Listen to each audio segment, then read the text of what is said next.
Esta es la pantalla del canal de la Universidad de Costa Rica. Estamos en el programa Materia Gris y cerrando este primer mes del 2016 con nuestra edición Tormenta Cerebral, que es un espacio que compartimos cada fin de mes para generar discusión y análisis sobre algún tema de interés nacional y más allá de nuestras fronteras. En esta ocasión vamos a profundizar de forma particular en un tema que precisamente trasciende las fronteras, el cual tiene que ver con las ilusiones y despojos que marcan la vida de miles de seres humanos que se ven forzados a migrar. Por ser moreno nos rechazan y por no tener papeles, escondiéndonos en trenes, viajamos entre cargas en horas muy amargas, de secuestros y de asaltos. Caminamos el desierto encontrando más de un muerto, cruzamos un río feroz sin más barco que Dios, pero nos faltan las manos que ayudan cual hermanas, con techo y comida que animan nuestra vida, buscando el sueño duro de un presente con futuro.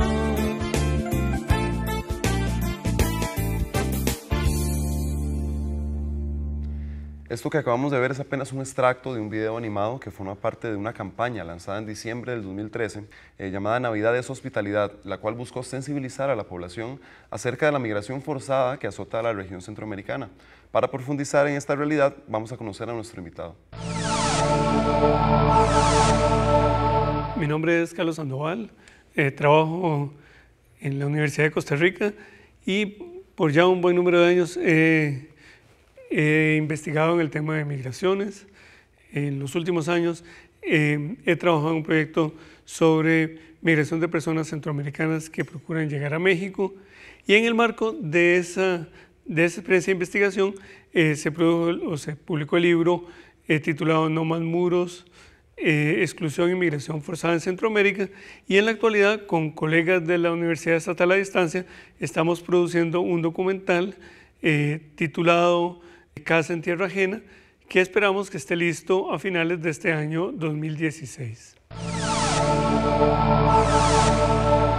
Don Carlos, es realmente un placer y una alegría poder compartir con usted en esta tormenta cerebral y que nos haya querido acompañar, porque es un tema trascendental en estos tiempos y un tema en el que usted desde hace mucho tiempo está trabajando. Precisamente, don Carlos, quisiera preguntarle sobre el libro que usted presentó recientemente, el año pasado, ¿verdad? Se llama No más muros, exclusión y migración forzada en Centroamérica. Cuéntanos un poquito. Sí, muchas gracias, Martín, y muchas gracias a las personas que nos siguen en Materia Gris, porque efectivamente el tema de las migraciones requiere mucha materia gris para salir de los lugares comunes, de los estereotipos. El libro, como usted dice, se publicó en el año pasado, el año 2015, lleva por título No más muros, que es una expresión que usted lo encuentra en grafitis, justamente pintada en el muro que divide a México y a los Estados Unidos. De ahí viene el nombre de No más muros. Y la edición en castellano se publicó el año pasado, y yo espero que en pocos meses aparezca la edición en inglés. Estamos ahora en eso. Y bueno, y forma parte del trabajo de investigación que yo realizo en el Instituto de Investigaciones Sociales de acá de la universidad. Don Carlos, este sería, si no un proyecto cúlmine, más bien como la materialización de un trabajo que usted viene haciendo desde hace muchísimo tiempo. Sí, bueno, yo he estado en el tema de las migraciones un buen número de años ya, y como parte del trabajo de investigación también ha surgido la pregunta de cómo colocar los resultados de investigación en otros formatos. Lo que ustedes vieron hace un momento, ¿verdad?, es el primer spot, el primer corto de una animación digital que se llama Navidad es Hospitalidad, que procura leer la tradición navideña en clave migratoria, porque si uno recuerda, José y María, en espera del nacimiento de Jesús, van a migrar porque justamente ellos requerían inscribirse en un censo, ¿no? Digamos, el texto bíblico, independientemente de que uno sea creyente o no, puede ser leído en clave migratoria. Don Carlos, el tema de la migración es un tema con mucha tela que cortar. Habíamos Sí. hablado fuera de cámaras que media hora se nos va a hacer muy chiquitito. Sin embargo, y podríamos seccionar, ¿verdad?, las temáticas, porque, bueno, sabemos que la migración hacia Estados Unidos se dio en algún momento por las dictaduras en Centroamérica, por los problemas de conflictos armados, pero en este momento hay fenómenos específicos, ¿verdad?, en la actualidad por los cuales la gente está migrando. ¿Por qué el fenómeno tiende cada vez a crecer más? ¿Por qué hay cada vez más migración Sí, hacia el norte? bueno, la tesis principal del libro, No Más Muros, es que en este momento ocurren dos procesos simultáneos. Por un lado, hay dinámicas económicas y políticas y sociales en Centroamérica, sobre todo en los países llamados del Triángulo Norte de Centroamérica, es decir, Guatemala, Honduras y El Salvador, que obligan a la gente a irse, a pesar de lo difícil que es la ruta migratoria. Y por el otro lado, la segunda gran tendencia que describe el libro es que hay cada vez más políticas que vuelven más difícil el viaje. Hay algo que es muy importante y que a veces se pierde de vista, y es que las personas centroamericanas, haciendo excepción de los y las costarricenses, requieren visa para ingresar a México. Y como el trámite es caro y burocrático, las personas suelen entrar sin visa. Por eso viajan en ese tren llamado La Bestia, ¿verdad? Si viajaran en autobús, podrían tardar, digamos, 2 o 3 días en cruzar de una frontera a la otra. En el tren podrán durar semanas, cuando no meses. Y, esquivando obstáculos, ¿verdad?, legales. claro, y esquivando las extorsiones, la violencia. Entonces, esas dos tendencias, la exclusión por razones económicas, políticas, sociales, y por otro lado, el control migratorio que se ejerce básicamente desde las políticas estadounidenses, crean una suerte de bisagra, ¿no? Y ellas quedan en el medio. Y quería volver al tema de la violencia. En estas semanas que hemos tenido la noticia de la recaptura de Joaquín Guzmán, ¿verdad?, el Chapo Guzmán, porque buena parte de la dificultad que experimentan las personas centroamericanas tiene que ver con el hecho que la ruta que ellos y ellas siguen es una ruta donde hay una gran conflictividad generada tanto por los conflictos entre los carteles de la droga como de los carteles con cuerpos policiales y del ejército en México. Hay como 3 bandos ahí arriba peleando, ¿verdad? Los militares, paramilitares, el gobierno. Entonces todavía vuelve más conflictivo ese trayecto, ¿verdad?, de los migrantes hacia arriba. Recordemos que en el año pasado se cumplieron 5 años de la matanza que ocurrió en San Fernando, Tamaulipas, donde murieron 72 personas migrantes, ¿verdad? Recordemos también que hace un año también, el año pasado se cumplió en septiembre un año del asesinato en Ayotzinapa. Es decir, que el cuadro que exhibe la sociedad mexicana por donde cruzan los centroamericanos no podía ser más difícil. Es momento de hacer nuestra primera pausa. Ya vamos a venir con más de este análisis que estamos haciendo alrededor del tema de la migración, particularmente la centroamericana hacia el norte.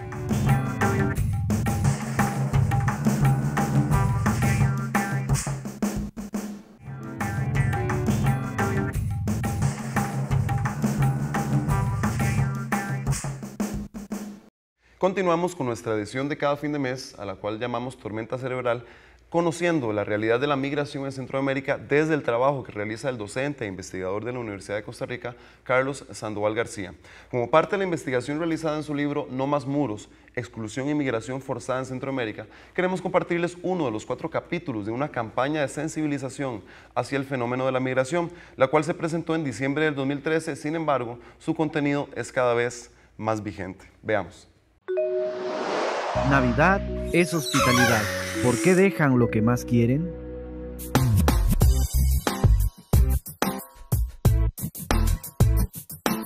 Yo agarro camino con rumbo al norte, llevo la pobreza como pasaporte. Aquí no hay trabajo ni oportunidades, nada pa'l de abajo. Yo voy que me rajo a buscar mi plato diario a otro vecindario donde caigan dólares del cielo para allá. Yo voy que vuelo. Ay, Miguel, ya déjate de tonterías.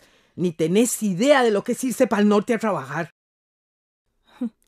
Pues yo le agradezco mucho la confianza de contarme de su hija que se fue a otro país buscando trabajo.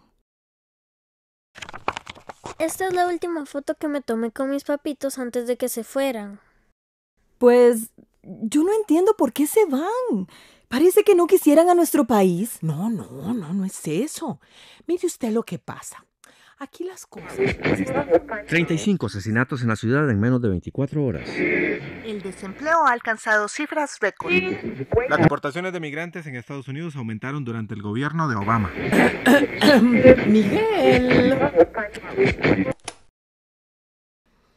Oiga usted misma, las cosas están más jodidas en este país. Uno no se va por gusto. Sufre el que se va y sufrimos los que quedamos. Yo lloro cada vez que hablo por teléfono con mami. Ah, por todo chilla esta cipota. Pero mucha. ¿Y quién te ha dicho que llorar es malo? Muchas lagrimillas te he conocido a vos, güiro. Será porque yo nunca he pasado por eso. Mire, igual que la mamá de Jesús, mi hija Marta y mi yerno tuvieron que hacer un camino muy duro en busca de otras oportunidades. Ay, todavía me acuerdo cuando le dije adiós por esa ventana, con los ojos bien hinchados de llorar.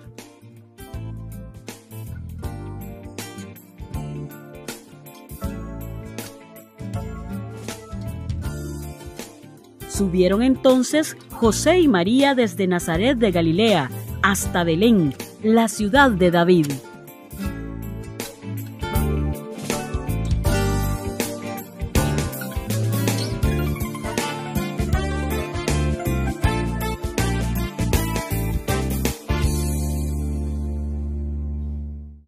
Don Carlos, tenemos que decir que esta propuesta audiovisual se desprendió en buena medida de su trabajo de investigación. Rápidamente, ¿cómo fue el proceso de elaboración? Ya que nos contó antes que hay unas analogías con respecto a la admiración de Jesús y María. Se dio en finales del 2013, pero sigue siendo vigente. Cuéntenos un poquito cómo fue ese proceso. Sí, esa es una iniciativa conjunta con el Servicio de Visita con Migrantes de Centroamérica, ¿verdad? Y con el concurso de otros compañeros, ¿verdad? De Karina Fonseca en la construcción de la historia y de un colega y amigo artista gráfico de audiovisual que se llama Olman Bolaños, quien tuvo a cargo y a mano la dibujada, ¿verdad? Tenemos que recordar, porque eso no necesariamente es familiar para quienes ven tele, que para que sea posible construir animados, por cada segundo se requieren 16 cuadros. Es un trabajo al arduo. Menos 16 cuadros. Al menos. Podrían requerir más. De manera que la tarea de producir un animado es una tarea compleja que requiere además talentos distintos, ¿verdad? Claro. Uno puede tener una buena historia pero no saber dibujar. O saber dibujar Se y no requiere tener un historia. equipo de trabajo, ¿verdad? Sin duda que sí. Y es algo que a mí me parece que nosotros, quienes hacemos trabajo en ciencias sociales y en proyectos sociales en general, deberíamos incursionar más, porque es un hecho que las nuevas generaciones, pues primero van a ir a YouTube, sí, claro, y luego van a ir a buscar un libro. Se permea más de este tipo. Eso es indiscutible, así es esta época, y a mí me parece que un reto que nosotros tenemos es cómo producir más para la web, ¿verdad? Por eso están construidos esos episodios cortos. Cortitos. Y muy accesibles, ¿verdad? Pues, que invitan exactamente a pensar.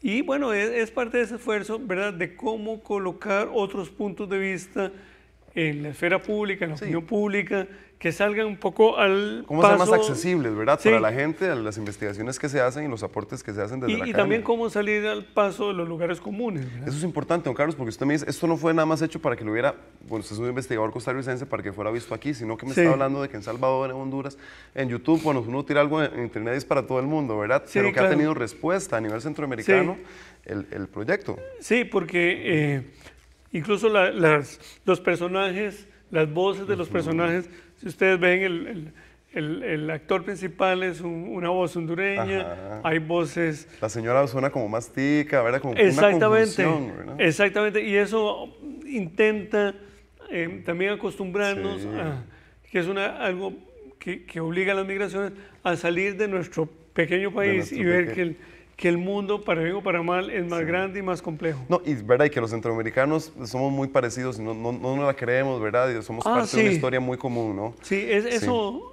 es muy importante, ¿verdad? Tratar de salir de esa idea de que lo que nos pasa solo nos pasa a nosotros.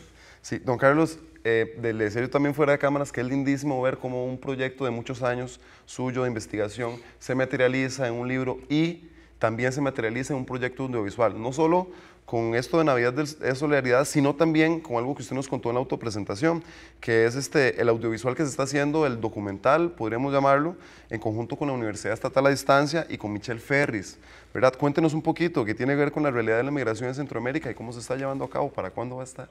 Sí, nosotros, como le decía, un grupo de colegas de la Universidad Estatal a Distancia, en donde está, como usted dice, Michelle Ferris, Ivania Villalobos y Santiago Martínez, trabajamos en una propuesta que recibió fondos de los fondos concursables que se llaman fondos de FES-CONARE, el Fondo Especial de la Educación Superior, que es FES, y CONARE, que es el Consejo Nacional de Rectores, ¿verdad? Que en la jerga de la universidad a veces uno piensa que todas las personas sí saben esas siglas, pero hay que tenerla. En ese marco de esos fondos recibimos un dinero y con él el año pasado empezamos a trabajar en el audiovisual. Primero hicimos el guión, salimos a grabar a Honduras y El Salvador en septiembre del año pasado y ahora en febrero esperamos a ir a Guatemala y a México. Y la idea es que el audiovisual sea se ha construido como en torno a una mesa que se sitúa en un albergue que está situado en la ciudad de Saltillo, en el norte de México, ya cerca de la frontera con los Estados Unidos, y en ese albergue hay una mesa donde hay varios centroamericanos y van contando sus vidas, y nosotros hacemos una especie como de flashback, es decir, cuando alguien habla de lo que pasa en Honduras, vamos a las tomas que hicimos en Honduras y volvemos a la mesa, y alguien de Guatemala habla, entonces vamos a Guatemala, digamos, por eso se llama Casa en Tierra Ajena, porque digamos que el documental lo que muestra, por una parte, es lo difícil de la migración, pero también la hospitalidad que se ha construido, ¿verdad?, en México, a lo largo del territorio mexicano. Con los migrantes. Hay alrededor de 65 albergues que hacen posible que la gente tenga donde dormir, donde comer, donde bañarse, y sobre todo que disminuye un poco el riesgo de que no sean extorsionados. Eso era un tema interesante, don Carlos, porque además de las dificultades enormes que sufren las personas para pasar esa parte de México hacia la frontera, y el coyotaje, y las extorsiones que reciben, también me imagino que la población mexicana se ha tenido que adecuar a esta realidad y de alguna forma también pues solidarizarse con las personas migrantes. Entonces dice usted ahí, albergues y organizaciones que les ayudan, ¿no?, a pasar. Sí, porque hay que recordar además que México es un país de migrantes, ¿verdad? Que hay millones de mexicanos viviendo en los Estados Unidos. Y claro, al gobierno mexicano le cuesta reconocer que los centroamericanos tienen derecho, aunque de cuando en cuando los gobiernos mexicanos se pronuncian en contra de las políticas migratorias de los Estados Unidos contra lo que ellos llaman sus paisanos, ¿verdad? Eso es una gran paradoja, y sobre eso queremos mostrar, digamos, cómo es, más allá de lo que diga la clase política, cómo es la gente, y tratar de responder a la pregunta ¿por qué los que menos tienen son los que más cooperan? Es momento de hacer nuestra segunda pausa y ya venimos para el cierre de nuestra primera tormenta cerebral del 2016.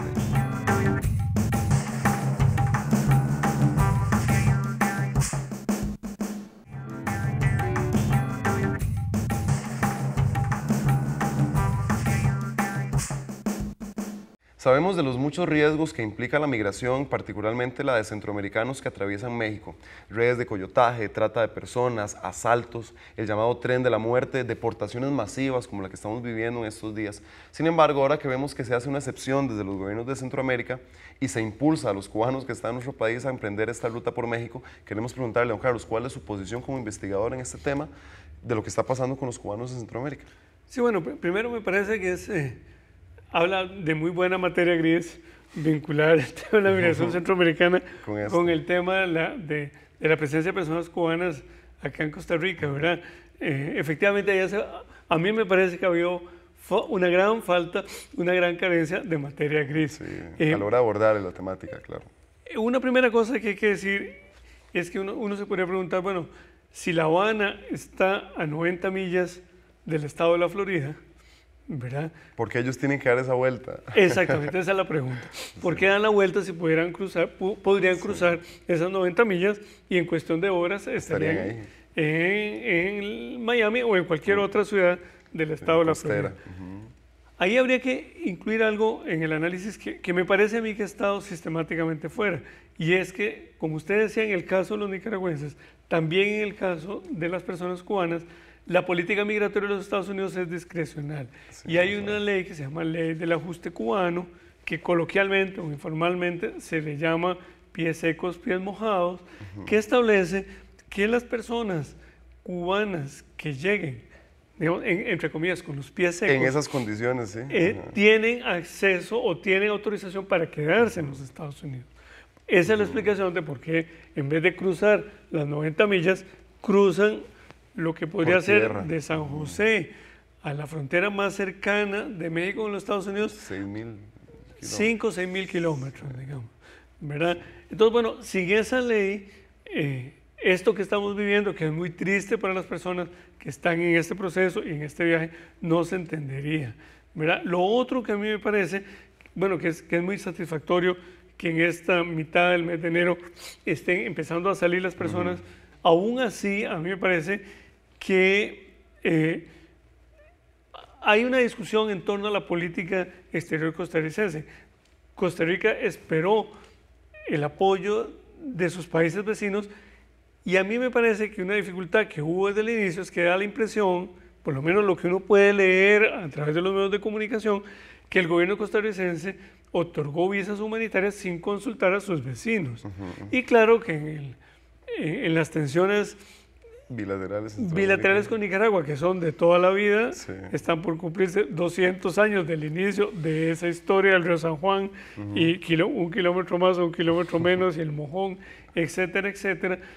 Eso iba a ser mal recibido. Sí, encrisparon las relaciones. Pero, claro que sí, pero el otro día yo escuchaba al canciller, al ministro de Relaciones Exteriores de El Salvador, y él decía algo que en una cadena de televisión, y me parecía que tiene razón cuando él afirmaba que primero la discrecionalidad de la política estadounidense hace que se vuelva atractivo venirse por acá.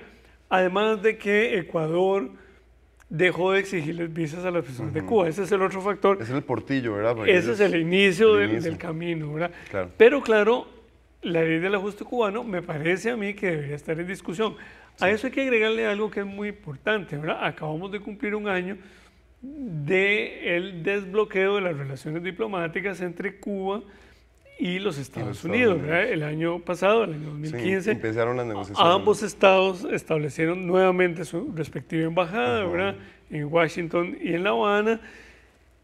Y uno podría preguntarse, bueno, si esa ley del ajuste cubano es hija de la Guerra Fría, ¿será que en esta época en donde se restablecen relaciones diplomáticas irá a cambiar? Sí. Ahí también hay otra pregunta para la materia gris. Ojalá, me parece a mí que sí, porque si no, de ahí es una especie de señuelo, ¿verdad? Si usted le dice, bueno, si usted llega con los pies secos, puede quedarse, de ahí alguien que quiera salirse, como diríamos coloquialmente, se la juega, ¿verdad? Aunque no sepa muy bien, porque usted me dice, bueno, ya van a estar en El Salvador o en Guatemala, pues yo le diría, mire, es que entre San José y San Salvador hay unos cuantos cientos de kilómetros. Entre San José y Ciudad de Guatemala también, pero de Ciudad de Guatemala a Texas, que es el estado más cercano de los Estados Unidos, hay habría 2.500, 3.000 kilómetros entre la frontera sur de México y la frontera norte. Sí, digamos, como el camino de Rosas de aquí a la frontera con México, ¿verdad? Pero de ahí para arriba va a haber una complicación. Y a mí me da la impresión también, a partir de lo que uno ve en los medios de comunicación, que no está claro cómo va a cruzar México. Sí, exacto, sí, que va a ser igual de difícil como cualquier otro migrante. Y nada más un apunte, robándole tiempo al tiempo de la materia gris, que hay que decir también que en estos últimos años México ha incrementado la deportación de centroamericanos. A mí me parece que esa situación de las personas cubanas que procuran llegar a los Estados Unidos es también una oportunidad para preguntarnos si es posible llegar a un acuerdo o algunos acuerdos acerca del tránsito migratorio de personas centroamericanas por México, porque todos nos hemos preocupado con justa razón por las personas cubanas, pero las que están devolviendo. Pero exactamente, ¿quién se ocupa de las personas centroamericanas? Sí, claro, es cierto.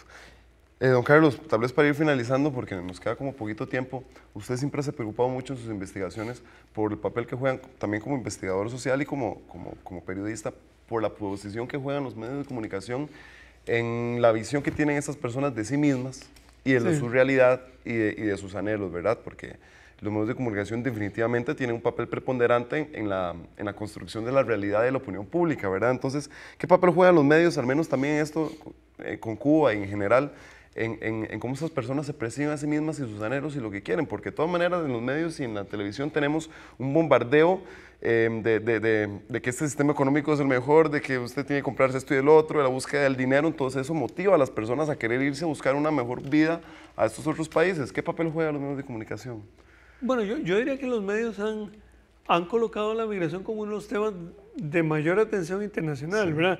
Porque nosotros en los últimos meses estuvimos en este tema de Cuba, pero si uno abre el lente de la cámara, pues lo que va a ver es el tema de Siria, ¿verdad? El tema de Irak. De manera que la movilidad de las personas es un tema de enorme interés internacional. Me parece que en general los medios de comunicación tienen el enorme reto, como usted decía, de construir de otra manera el tema migratorio, ¿verdad? Quizá lo que han logrado los medios, digo yo, lamentablemente con éxito, es esta imagen de que la migración es una amenaza, ¿verdad? Cuando es algo inherente al ser humano, ¿no? Claro, al final. siempre hemos estado migrando, Sí. ¿verdad? Sin embargo, yo creo que han logrado colocar y posicionar esta idea que la migración amenaza, y quizá el reto que tenemos en las universidades, en los medios de comunicación y en otros espacios públicos es mostrar que hay otras facetas de la realidad que es importante de tener en cuenta. Sí. Don Carlos, esperamos con ansias el audiovisual, el documental que nos espera para este 2016, y le agradecemos mucho por haber estado aquí. Esperamos poder tenerlo en otros programas porque queremos seguir abordando el tema de la migración desde otras perspectivas, que es un tema muy amplio, y esperamos poder contar con usted. Sí, muchas gracias, y yo espero que podamos ver Casa en Tierra Ajena en Canal UCR. Vamos, eso tiene que ser una promesa eso, ¿verdad que sí? Claro. Los y las esperamos la próxima semana en una nueva entrega de Materia Gris, y sigan en sintonía de Canal UCR, que es televisión con sentido.